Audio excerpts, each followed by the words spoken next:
Hi guys, welcome to वाई शाइस। I am Ishi and इस वाले वीडियो में हम चैप्टर नंबर 8 का पार्ट 1 यहाँ पे कंप्लीट करने वाले हैं। क्लास 8 की हिस्ट्री एनसीईआरटी चल रही है guys, women, caste and reforms. नाम से भी लग रहा है कि इस चैप्टर में हम क्या चीज़ पढ़ने वाले हैं। ठीक है, तो मैं आपको छोटा सा एक एग्जांपल देती हूँ। उस टाइम पे ब्रिटिशर्स के टाइम पे विमेंस की कंडीशन क्या थी, कास्ट सिस्टम कितना एग्जिस्ट करता था एंड कौन से रिफॉर्मर्स आए एंड कौन से रिफॉर्म्स हुए। हम लोग यहाँ पे उसका एक छोटा सा ऐसा समरी हम यहाँ पे देखेंगे, मतलब जितना आपकी बुक में दे रखा है उतना। ओके, सो इसको ऐसे समझते हैं कि आप प्रेजेंट टाइम पे रहते हो। जो आजकल की, हम अगर पर्टिकुलर गर्ल्स की बात करें ना, स्पेशली गर्ल्स की, तो आज के टाइम पे गर्ल्स जो है वो मिडिल क्लास फैमिली से भी अगर गर्ल्स बिलोंग करती हैं तो वो स्कूल जा सकती हैं, वो बॉयज़ के साथ में स्टडी कर सकती हैं। बट पहले ऐसा नहीं हुआ करता था। ओके, आज के टाइम पे वो कॉलेजेस भी जा सकती है, यूनिवर्सिटीज़ भी जा सकती हैं, जॉब भी कर सकती हैं। हाँ, मानती हूँ कि मैं कुछ सेक्शंस के पीपल हैं जो अभी भी अलाउ नहीं करते हैं, बट स्टिल अभी बहुत हद तक कम हो चुका है। ठीक है, बहुत सारे अडल्ट्स ऐसे भी हैं जो लीगली मैरिज कर सकते हैं अकॉर्डिंग टू लॉ। जो भी है वो जिससे भी चाहे उससे वो मैरिज कर सकते हैं, जिस भी कास्ट जिस भी कम्युनिटी से वो बिलोंग करते हैं वो मैरिज कर सकते हैं। आज के टाइम पे अगर देखो तो जो विडोज़ हैं वो भी दोबारा से मैरिज कर सकते हैं। ठीक है, सबके पास राइट टू वोट है, इलेक्शंस का मतलब वोट करने का सबके पास इक्वल राइट है। ऑफ कोर्स सब लोग इसको इक्वली इंजॉय नहीं करते हैं, बिकॉज वहाँ पे भी एक क्राइटेरिया है, 18+ लोगों को ही वोट देना अलाउड है। ओके, हाँ ठीक है, इतनी सब फैसिलिटीज़ आजकल अवेलेबल है, मानती हूँ। बट वहीं पे ना आज जो कुछ पुअर पीपल भी हैं जिनके पास बहुत ही कम एक्सेस है एजुकेशन का, जो उतनी पढ़ाई नहीं कर पाते हैं। विमेंस जो हैं वो अपने हस्बैंड्स, मतलब अपने जिसे वो चाहती हैं उससे वो मैरिज नहीं कर पाती हैं। बट स्टिल ये बहुत हद तक कम हो चुका है। और रही बात पुअर पीपल की, तो उनकी कंडीशन है थोड़ी सी ऐसी, बट स्टिल कोई नहीं, बहुत हद तक कम हो चुका है। बट क्या आपको लगता है कि आज से 200 साल पहले क्या यही सिचुएशन हुई होगी? क्या नहीं, इससे बहुत ही ज़्यादा डिफरेंट थी। क्योंकि जो चिल्ड्रन थे ना, उस टाइम के बच्चे थे, आज से 200 साल पहले उनकी जो शादियाँ हुआ करती थी वो बहुत ही पहले, मतलब बहुत ही अर्ली एज में हो जाया करती थी, लाइक 14 ईयर्स। मैंने ज़्यादा बोल दिया शायद, वट एवर जो भी, लेकिन 9 साल 10 साल ऐसे बच्चों की वो लोग शादियाँ करवा दिया करते थे। बहुत जितने भी हिंदू और मुस्लिम जितने भी मेंस थे वो एक से ज़्यादा वाइफ रख सकते थे। ठीक है, बट आज के टाइम पे आप रख सकते हो क्या? नहीं, ये लीगली पॉसिबल नहीं है। ठीक है, क्राइम है फिर तो ये। और उसके बाद में पहले के टाइम पे क्या हुआ करता था, जो विडोज़ हुआ करती थी वो अपने आप को बर्न करती थी। बिकॉज जैसे आपने सुना होगा सती प्रथा के बारे में, तो जब किसी वुमेन का जब हस्बैंड, उसकी डेथ हो जाती है हस्बैंड की, तो साथ में फ्यूनरल जो होता है वहाँ पे उसको भी जला दिया जाता है। तो वो लोग इस पर्टिकुलर इंसिडेंट को लोग नाम देते हैं सती, कि हाँ वो भी साथ में सती हो गई। ठीक है, तो बहुत सारे एरियाज इंडिया के ही थे ऐसे, मतलब ऑल ओवर इंडिया में आप कह सकते हो ऑलमोस्ट ये एग्जिस्ट करता था एट दैट टाइम। एंड ये सबसे वाहियात चीज़ लगती है मुझे, टू बी ऑनेस्ट।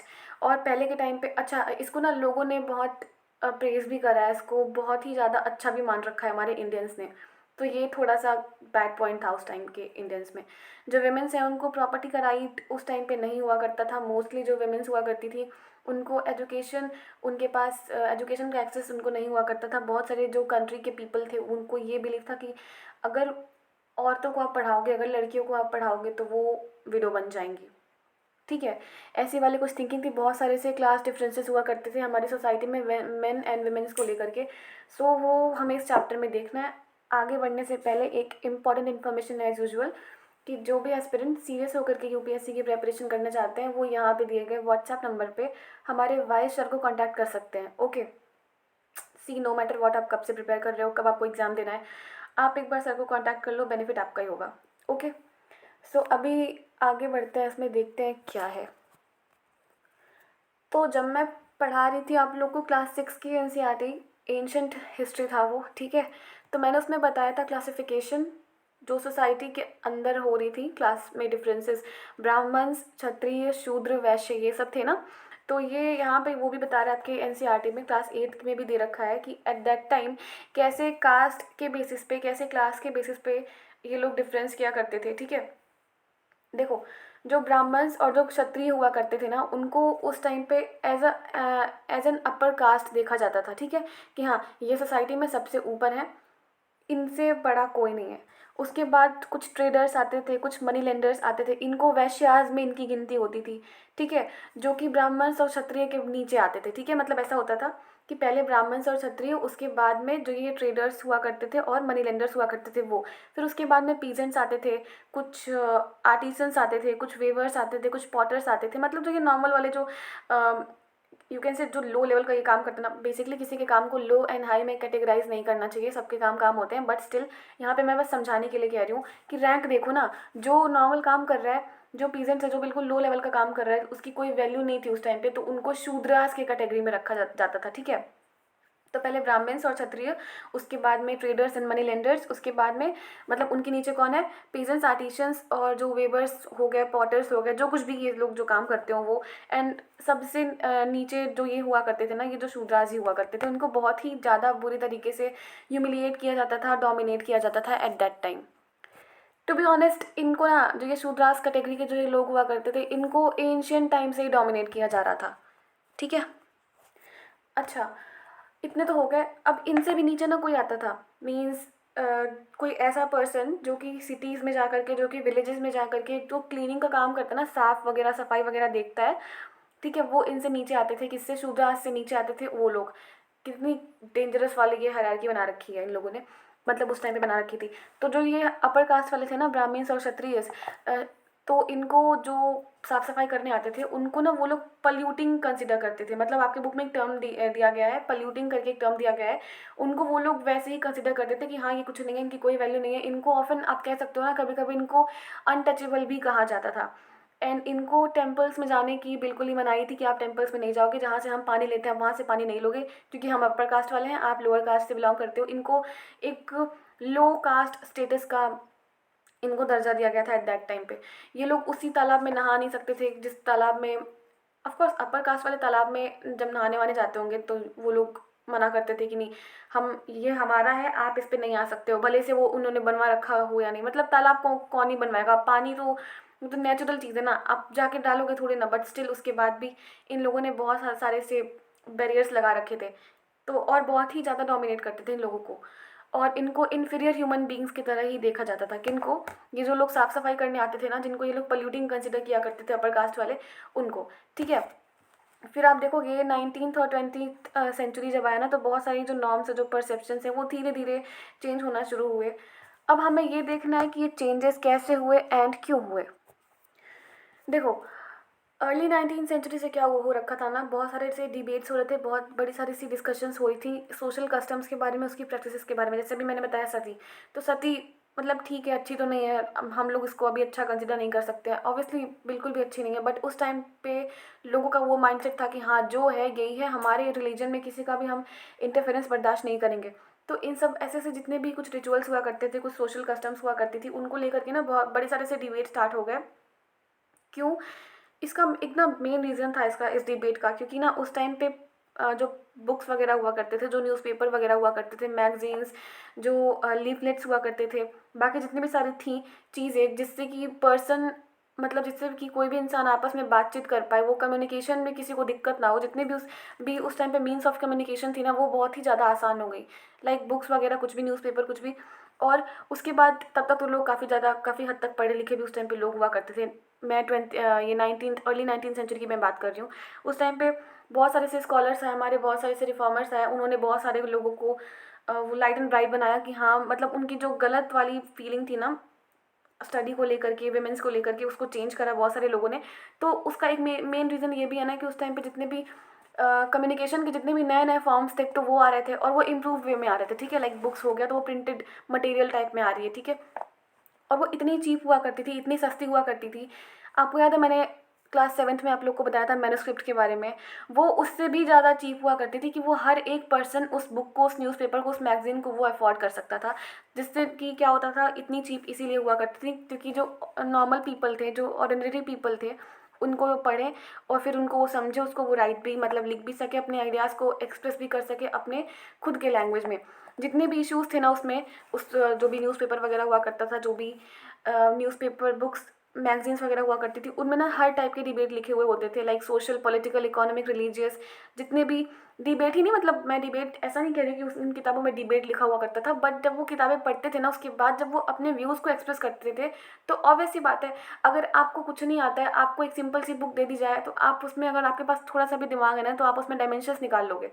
ठीक है, तो उस टाइम पे जब इन लोगों ने बुक्स वगैरह पढ़ी, उनका थोड़ा सा माइंडसेट चेंज हुआ, तो उस टाइम पे जितने भी social, political, economic and religious issues हो रखे थे ना, वो सब का सब इनके माइंड में आया, एंड वो मेन के भी थ्रू एंड वुमेन्स के भी थ्रू डिबेट किया जाने लगा उस बारे में कि हाँ ठीक है, देखो ये चीज़ गलत है, हमें ये चीज़ नहीं चाहिए, जो चीज़ सही है वो चीज़ लेकर के आओ। ठीक है, अब जाके वो डिबेट इतनी ज़्यादा वाइडर हो गई पब्लिक में कि अब वो एक सोशल चेंज का पार्ट बन गई थी, वो एक ना सोशल चेंज का मूवमेंट बन गई थी। अच्छा, ऐसा नहीं है कि ये डिबेट बस ब्रिटिशर्स ने कर रखा, जैसे हम लोगों ने पिछले वाले चैप्टर में पढ़ रखा था कि उनका इम्पैक्ट हमारे स्टूडेंट की लाइफ पे क्या पड़ा है, कैसे उन्होंने इंग्लिश को प्रमोट करा, और उसके बाद कुछ क्रिश्चियन मिशनरी स्कूल्स भी थे, उसको भी कुछ हद तक प्रमोट करा उन लोगों ने। ओके, तो ऐसा नहीं था कि बस वही लोग थे जो अपने कल्चर को प्रमोट कर रहे थे, हमारे भी कुछ इंडियन रिफॉर्मर हैं, कुछ रिफॉर्म ग्रुप हैं। आप जब 12th के मैं एनसीईआरटी करवाऊंगी ना, उसमें बहुत ही इन डिटेल में करवाऊंगी, यहाँ पे अभी जितना दिया है आप उतना जानो। ओके, ऐसे ही एक रिफॉर्मर थे राजा राम मोहन रॉय। ठीक है, उन्होंने एक एसोसिएशन फॉर्म करा जिसको कहा गया ब्रह्मो समाज। बेसिकली इसका पहला मतलब, ये जो ब्रह्मो समाज था ना, इसका पहला नाम था ब्रह्मो सभा। ओके, बाद में इसका नाम पड़ा ब्रह्मो समाज। ये कहाँ पे इन्होंने फॉर्म करा था? कलकत्ता में। ठीक है, तो बहुत ऐसे ना राजा राम मोहन रॉय के जैसे बहुत सारे ऐसे रिफॉर्मर्स आए हैं, क्योंकि उनको ऐसा लगता था कि हमारी जो सोसाइटी है अभी बहुत ही बैकवर्ड है, फ्लॉज हमारे में ही है, हमें पहले अपनी खुद की जो मेंटालिटी है वो चेंज करनी चाहिए, उसके बाद ही कुछ हो पाएगा। क्योंकि जो हमारी सोसाइटी है ना, उसमें बहुत ही ज़्यादा अनजस्टिस होता है, बहुत ही अनजस्ट वाले प्रैक्टिसेस होते हैं, जिससे बड़े सारे से लोग परेशान रहते हैं। इसको हमारी सोसाइटी में नहीं होना चाहिए। ठीक है, और उनको ऐसा लगता था, राजा राम मोहन रॉय को और जितने भी रिफॉर्मर्स वगैरह थे, कि हम लोग इसको तभी हटा सकते हैं, ऐसे चेंजेस हम तभी ला सकते हैं जब हम लोगों को ऐसा फोर्स तो नहीं करें, बट हाँ हम लोगों को नए नए आइडियाज़ दें, एंड उनको नई नई शिक्षा यू कैन से दें कि आप जो अपने ओल्ड प्रैक्टिसेस है ना, उसको आप बंद कर दो और आप एक नया जीवन जीना शुरू करो। ठीक है, अच्छा देखो, ऐसा नहीं था कि जो राम मोहन रॉय जी जो थे, उन्हें ऐसा नहीं था कि वो बस हमारे ही कल्चर को प्रमोट करना चाहते थे। उनको पता था कहीं ना कहीं कि जो ये वेस्टर्न एजुकेशन है, जितने भी ये टेक्निकल, जस्ट अ मिनट, जितने भी ये टेक्निकल एडवांसेस हो रखे हैं वेस्ट में, हमें कहीं ना कहीं वो जानना ज़रूरी है, बिकॉज वो ना हमारे लिए काफ़ी ज़्यादा बेनिफिशियल है। ठीक है, तो वो ये चाहते थे कि जो ये वेस्टर्न एजुकेशन है हमारी कंट्री में, हमें वो भी प्रोवाइड करी जाए, और जो वेमेंस है ना, उनको इक्वालिटी दिया जाए, उनको उतना ही फ्रीडम दिया जाए जितना मेन को हम लोग दे रहे हैं। ठीक है, तो बेसिकली वो चाहते थे, वो सपोर्ट करते थे हमारे वेमेंस की इक्वालिटी में, फ्रीडम में, वेस्टर्न एजुकेशन को प्रमोट करने, प्रमोट तो नहीं कह सकते, बट हाँ ये समझते थे। मैंने बता रखा था ना, जब मैं इसके पहले वाला जब मैं चैप्टर करवा रही थी, तो मैंने बता रखा था कि जो रविंद्रनाथ टैगोर जी जो थे, उन्हें लगता था कि वेस्टर्न एजुकेशन को हमें लेना चाहिए, बिकॉज उससे बहुत सारी बेनिफिट्स हमें ही मिलेंगी। तो ऐसे अकेले रविंद्रनाथ टैगोर जी नहीं थे, ऐसे बहुत सारे लोग थे जिन्हें लगता था कि जो वेस्टर्न एजुकेशन है वो हमें कहीं ना कहीं हमारे लिए बेनिफिशियल आगे जाके प्रूव होने वाली है। ठीक है, हाँ, बट ऐसे कई सारे लोग थे जिनको पसंद नहीं था, जिनको चाहिए था बस कि हम अपना ही करेंगे, इंडियन लैंग्वेज ही चलेगा, और ठीक है, हम जैसे कि महात्मा गांधी जी, किसी की मैं किसी के अगेंस्ट नहीं कह रही हूँ, उस टाइम की आइडियोलॉजी थी, उनकी अपनी अपनी थिंकिंग थी। अब ठीक है, चलो कोई नहीं, इस पर डिबेट नहीं करते हैं। उसके बाद में इन्होंने ना अपनी बुक में लिखा है, राजा राम मोहन रॉय जी जो थे, इन्होंने ये भी लिख रखा है कि जो वेमेंस थी उनको फोर्स किया जाता था। ऑफ कोर्स उस टाइम पे अगर आप किसी पे इतना ज़्यादा अत्याचार, you can say kind of अत्याचार आप करोगे, क्योंकि देखो मालूम है, मुझे पता है, हम सबको पता है कि उस टाइम पे हमारी सोसाइटी ना बैकवर्ड हुआ करती थी, बट ऐसा भी नहीं होगा कि कोई एक भी औरत ना हो उस टाइम पे जिसका माइंडसेट थोड़ा सा ओपन ना हो। ठीक है, मैं समझती हूँ कि कुछ भी नहीं था उस टाइम पे, सब एक जैसे थे, कोई भी पढ़ा लिखा नहीं था, औरतों में किसी को उतनी शिक्षा नहीं दी जाती थी, बट स्टिल कोई एक तो होगी जिसको हाँ कभी कभी लगता होगा कि ये चल क्या रहा है, मतलब ये क्या ही हो रहा है। तो उनको राम मोहन रॉय जी को ऐसा लगता था कि ये जो वुमेन्स है ना, इनको फोर्स किया जाता है, एंड ये उस फोर्स में आके ये अपने डोमेस्टिक वर्क जो है उनका बर्डन लेती हैं, अपने अपने घर का काम करती हैं, अपने किचन का काम करती हैं वगैरह ये सब। एंड इनको ऐसा लगता था कि इनको बाहर नहीं जाने के लिए भी फोर्स किया जाता है कि आप बाहर नहीं जाओ। हाँ, उस टाइम पे लगता नहीं था, उस टाइम पे ऐसा, ये सच बात है कि अलाउड नहीं थी कि आप घर से बाहर जाओ उस टाइम पे वुमेन्स के बारे में। ठीक है, तो इसलिए इनको लगता था कि जो हमारे जो देश की औरतें हैं उन्हें शिक्षा देनी चाहिए, उन्हें पढ़ाना लिखाना चाहिए, बाकी और किसी चीज़ का कोई फ़ायदा नहीं है। ठीक है, तो देखते हैं इन्होंने क्या क्या किया, क्या क्या नहीं किया। तो ये रॉय जी ने, मतलब राजा राम मोहन रॉय जी ने, आप ज़रा एक बार स्पेलिंग देखना है यहाँ पे। एनीवे, ये जो राजा राम मोहन रॉय जी ने ना विडोज़ की कंडीशन को इन्होंने देखा, मतलब उसको एनालाइज किया, समझा। उसके बाद में ना इन्होंने एक कैंपेन लॉन्च करा है, मतलब इन्होंने एक कैंपेन शुरू करा अगेंस्ट द प्रैक्टिस ऑफ सती। अभी जो मैंने बताया ना, सती का जो प्रैक्टिस था, जो सती प्रथा थी हमारी एंशियंट टाइम से आ रही थी, इन्होंने उसके अगेंस्ट में एक कैंपेन स्टार्ट किया। इन्होंने देखो, पहली बात तो यह ना कि इनको संस्कृत, पर्शियन, बहुत सारे इंडियन लैंग्वेजेस और बहुत सारे जो यूरोपियन लैंग्वेजेस है ना, इनको सब कुछ आता था, अच्छे खासे पढ़े लिखे थे ये। तो इन्होंने अपनी राइटिंग से ना ये समझाने की कोशिश करी कि जो आप ये विडो को बर्न कर रहे हो ना, उसके डेड हस्बैंड के फ्यूनरल पे, ये गलत चीज़ है। आप हमारे एंशियंट टेक्स्ट पढ़ो, हमारे किसी भी एंशियंट टेक्स्ट में कहीं ये लिखा नहीं है कि अगर किसी का हस्बैंड, उसकी डेथ हो जाती है तो साथ में उसे भी आप जला दो, ऐसा कहीं पे भी लिखा नहीं है, ठीक है। तो इन्होंने ऐसा कर करके 1829 में सती प्रथा को ही बैन करवा दिया, ओके। एंड उसके बाद में आप देखोगे, जैसे इन्होंने ये करना चालू किया, तो अर्ली 19th सेंचुरी से लेकर के जितने भी, जैसे आपने क्लास 7 में अभी मैंने पढ़ा रखा था कि बहुत सारे ऐसे ब्रिटिश ऑफिशियल्स थे, इन्होंने इंडियंस के ट्रेडिशन को, कस्टम को, इनके अगेंस्ट आवाज़ उठानी शुरू कर दी कि क्या ही है, मतलब ये सती प्रथा क्या होता है, ये तो गलत चीज़ है। एंड ऐसी बहुत सारी सी प्रॉब्लम थी हमारे वुमेंस के साथ में, जो सच में बहुत ही ख़राब थी, एंड उसके अगेंस्ट में आवाज़ उठाना बनता था, ठीक है। तो हमने क्लास 7 वाला, सॉरी चैप्टर 7 भी जब हम करवा रहे थे, इससे पहले वाला चैप्टर, तो मैंने बता रखा था कि इंडियन जो ट्रेडिशंस हैं, कस्टम्स हैं, उनके अगेंस्ट में कितनी सारी सी आवाज़ें उठाई हैं। ऐसे बहुत सारे लोगों ने ना यही स्ट्रैटेजी अपनाई, जो कि राजा राम मोहन रॉय ने यूज़ करा। बाद में बहुत सारे से रिफॉर्मर्स ने यही वाला जो टेक्निक था वो यूज़ किया, कि पहले उन्होंने लोगों का माइंडसेट चेंज करने की कोशिश करी। उसके बाद उन्होंने उनको ये समझा के कहा कि आप जो ये कर रहे हो ना, वो हमारे एंशियंट टेक्स्ट में, मतलब हमारे वेद में, पुराण में कहीं भी नहीं लिखा गया है। अगर आप अपना धर्म को अपने सच में मानते हो, तो आप उठा के देख लो, कहीं पे भी कुछ लिखा हुआ नहीं है। तो आप इस प्रैक्टिस को बंद कर दो, ये सारी चीज़ें गलत हैं, आप मतलब मत करो इसको, ऐसा नहीं होना चाहिए, ठीक है। अच्छा, एग्जाम्पल के लिए ना, एक बहुत ही हमारे फेमस रिफॉर्मर है, ठीक है, ईश्वर चंद्र विद्यासागर, सबने नाम सुन रखा है, कोई नहीं। इन्होंने ना एंशियंट टेक्स्ट जो हमारे थे उस टाइम पे, इन्होंने उसको यूज़ करके बताया, मतलब उसके थ्रू बताया इन्होंने कि देखो, हमारे एंशियंट टेक्स्ट में ऐसा कहीं नहीं लिखा हुआ है। और यहाँ पे इन्होंने ये सजेस्ट किया कि जो विडोज़ थी ना, विडोज़ समझते हो ना, विधवा, ठीक है, उनको वापस से मैरिज करने का पूरा राइट है, ऐसा लिखा है हमारे एंशियंट टेक्स्ट में, ठीक है। तो जो उनका सजेशन था ना, उसको ब्रिटिशर्स थे उस टाइम पे, जो ब्रिटिश ऑफिशियल्स थे, उन्होंने एक्सेप्ट किया। एंड उसके सपोर्ट में जो भी वो डिसीजन था उनका, कि विडोज़ को रिमैरी करने का पूरा राइट है, दोबारा शादी करने का, वटेवर। तो इनके सपोर्ट में ना एक लॉ पास हुआ 1856 में, जिसमें साफ साफ लिखा था कि हाँ, विडोज़ जो हैं वो वापस से दोबारा मैरिज कर सकती हैं, ठीक है। तो ये थे ईश्वर चंद्र विद्यासागर जी, जिन्होंने विडो रीमैरिज के लिए अपनी आवाज़ उठाई थी। एंड बहुत सारे लोगों ने ना इनके अगेंस्ट भी बोला था, बहुत सारे लोगों ने इनको, यू कैन से, बॉयकॉट कर दिया था, ठीक है, क्योंकि ये क्या ही कर रहा है इंसान, मतलब है इंडियन और हमारे ही रिलीजन में आकर के, नहीं मतलब इंडियन भी है, हिंदू भी है, उसके बाद हमारे जितने भी रिलीजियस सेंटिमेंट हैं वो हर्ट हो रहे हैं, एंड ये इन्हीं की वजह से हो रहा है। तो इनको बहुत सारा इनको फेस करना पड़ा था क्रिटिसिज्म, ओके। फिर आप देखोगे second half of the 19th century से बहुत सारे मूवमेंट थे जो विडो रीमैरिज के अगेंस्ट में, मतलब सॉरी, जो विडो रीमैरिज के फेवर में ना स्प्रेड हो गए पूरे कंट्री के पार्ट्स में, मतलब स्प्रेड हो गया इन द सेंस कि जितने भी लोग थे, जैसे देखो, माइंडसेट सबका चेंज होता है ना। पहले ईश्वर चंद्र विद्यासागर जी ने अपनी आइडियोलॉजी के हिसाब से लोगों में चेंजेस लाने की कोशिश की है, फिर बाद में लोगों को समझ में आया कि नहीं, क्या तो बात तो ये सही तो कह रहे हैं, गलत क्या है इसमें। तो फिर सती प्रथा बैन हुई, फिर उसके बाद में ये विडो रीमैरिज को लेकर के इसमें बहुत सारे से जितने भी स्कॉलर्स थे, रिफॉर्मर्स थे, उनका भी इसमें थॉट प्रोसेस चेंज हुआ कि हाँ, होना चाहिए, कुछ भी गलत नहीं है इसमें। ऐसे आप देखोगे ना कि तेलुगु स्पीकिंग एरियाज़ में जो मद्रास प्रेसिडेंसी थी, वहाँ पे भी एक रिफॉर्मर थे, उन्होंने भी विडो रीमैरिज के लिए एक एसोसिएशन फॉर्म करा था। फिर उसके बाद में आप देखोगे बहुत सारे यंग इंटेलेक्चुअल्स थे, बहुत ही ज़्यादा रिफॉर्मर्स थे बॉम्बे में, उन्होंने खुद ही इस विडो रीमैरिज के लिए बहुत सारा काम कर रखा है। मैं ये बहुत सारे इसलिए कह रही हूँ क्योंकि यहाँ पे ना बहुत ही लिमिटेड नाम दे रखा है, एक तो नाम वो दे ही कहाँ रखा है, बस एक दो नाम दे रखा है, डोंट वरी अबाउट दैट। आप बस अभी इसको एक स्टोरी के फॉर्म में सुनते जाओ। क्लास 11 12th, नो 12th में है, 12th में है, इन डिटेल हम उसको देखेंगे।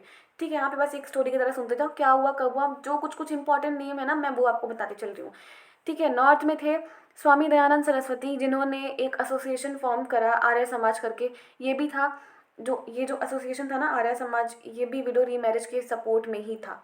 ठीक है, बट इतना सब करने के बाद भी इतने सारे से रिवॉल्ट तो नहीं कहेंगे कि रिवॉल्ट बिल्कुल भी नहीं था, बट हाँ इतने सारे आवाज़ उठाने के बाद भी बहुत सारी विडोज़ ऐसी थी जिनको पहले की तरह ही लो कंसिडर किया गया, जिनका मैरिज दोबारा नहीं करवाया गया, बिकॉज 4 लोग मिलके पूरे इंडिया को थोड़े ना बदल सकते हैं।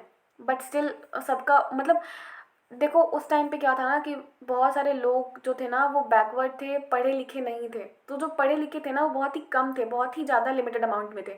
तो वो अगर चाहें कि हम एक ही दिन में पूरा देश बदल देंगे तो वो उस टाइम पे इम्पॉसिबल हुआ करता था। ठीक है, चेंजेस आए, बहुत सारे चेंजेस आए, लेकिन वो कुछ टाइम के बाद आए। तो ये उस टाइम की बात चल रही है ना जब इन लोगों ने ऐसे एसोसिएशंस बना रखे थे। तो उसके बाद भी बहुत टाइम तक, बहुत ज़्यादा टाइम तक ऐसा हुआ कि जो वेमेंस थी उन्हें लो ही कंसिडर किया जाता था, कभी भी उनके सपोर्ट में कुछ भी हुआ नहीं। हुआ ऑब्वियसली बातें हुआ, लेकिन अगर मैं बात करूँ पर्टिकुलरली विडोज़ के रीमैरिज को लेकर के तो वो बहुत ही लिमिटेड हुआ, बट स्टिल हुआ। ओके, और जो ये मैरिज वगैरह करती थी ना, जो ये विडोज़ थी जब वो दोबारा शादी करती थी तो उनको सोसाइटी में ना बहुत ही ज़्यादा दिक्कतें सहनी पड़ती थी। उनको बहुत ही कम लोग एक्सेप्ट करते थे। एक्सेप्ट करते ही कहाँ थे, सोसाइटी एक्सेप्ट करती ही नहीं थी। ठीक है, जो कंजर्वेटिव्स जो ग्रुप्स वगैरह हुआ करते थे उस टाइम पे, जितने भी ऑर्थोडॉक्स हिंदू हुआ करते होंगे कि हाँ हम तो हिंदू हैं, हमारा रिलीजन है, आपको उससे कोई भी लेना देना नहीं है, आप जो काम करना है वो अपना काम करो। तो जैसे ऑर्थोडॉक्स हिंदू थे ना वो ऐसे नए वाले लॉ को बहुत ही ज़्यादा अपोज करते थे। ऑब्वियस सी बात है, करेंगे ही। ठीक है, तो अभी ना इस वाले पार्ट को यहाँ पे फिनिश करते हैं, क्योंकि आई थिंक थोड़ा सा ये मैंने इसको एनालाइज करके बता दिया। ये मैं पहले बता रही हूँ जो चैप्टर है ना थोड़ा सा लॉन्ग चलेगा ये। ओके, इसको मैं बहुत ही डीपली करवाने वाली हूँ।